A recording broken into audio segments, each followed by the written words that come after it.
ওই কার্তিক ভাই, তুই কি আজ পাই যাবি? মা তার যা রে যাও, তোকে যেতে হবে নি। সিন্টুদার দোকানে মানে কাঁচের গুটি কিনবো, আমি আর গণেশ দা তুই করে খেলবো। কি করু? পয়সা নাই। ও, আমি দয়ার কাছে লক্ষ্মীদির কাছে পয়সা লে লিব, গুটি কিনার পয়সা। আর ভাঁড় আছে অনেক টাকা। লক্ষ্মীদি কি করু, পয়সা দিবি তো? তোরও যাবা হবে নি, তুই থা। এবারে তোকে 26-এ ভোট আছে, অর্থমন্ত্রী করে দিব, তোর অনেক টাকা। সব সময় সেই স্বর্গে জিয়া থাবি, এখানে মরতে কে কাজ করবে? আর সরস্বতী দি, তোর যাওয়া হবে নি, মা তার যা হে যাও, সেখানে শিব রেগেইছে, কৈলাস ভাঙে দিবে করছে। তুই থাবি, শীতকা আসে রে, হাতের কাজটা অনেক যাও, হাতের কাজ যাও, তুই থাবি।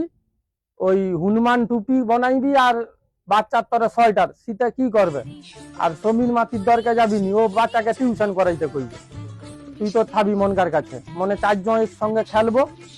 আর গণেশ দাদা, আমি ওই হাবল্লাহরে পোগরে বড়শি আড়বো 2 লোকে। তুই তো কোড়িয়া ডাং টাং কিচ্ছু খেলতে পারবি নি। আর চন্দন ঘোষের দোকানে গেলে খালি লাড়ু খাবি আর সুগার টুগার বেড়াবে। তুই থাবি, ডোর আর বড়শি আসবো, অরে যদি বকে মানে খেতে কই মাছ ধরবো। আর মা তুমি যা হো যাও, প্রচুর বর্ষা হরে, রেনকোট একটা লে লিব।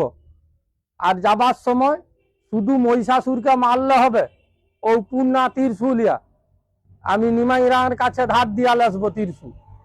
এ মট্ট ধামে যত অসুর আছে সব মাইরে দিয়া যাইতে হবে। এ মট্ট ধামে প্রচুর বোম বিস্ফোরণ, রেপ ধর্ষণ হবে, সে অসুরগাকে ধ্বংস করে দিয়া তুমি যাও। রাস্তায় দেখা শুয়া হাওড়ায় ট্রেন দাঁড়িয়ে আছে, দেখা চলে যাবো। আবার পরের বছর চলে আসবো, আমি কার পাঠিয়ে দেবো। ভিডিওটা সবাই কমেন্টে বলবে। আর আমি মন থেকে বলছি, এই ত্রিভুবনের অসুররা যাতে করে দমন হয়, তার জন্য মার কাছে হাত জোড়ো করে প্রার্থনা করছি। সবাই ভালো থাকবেন, সুস্থ থাকবেন।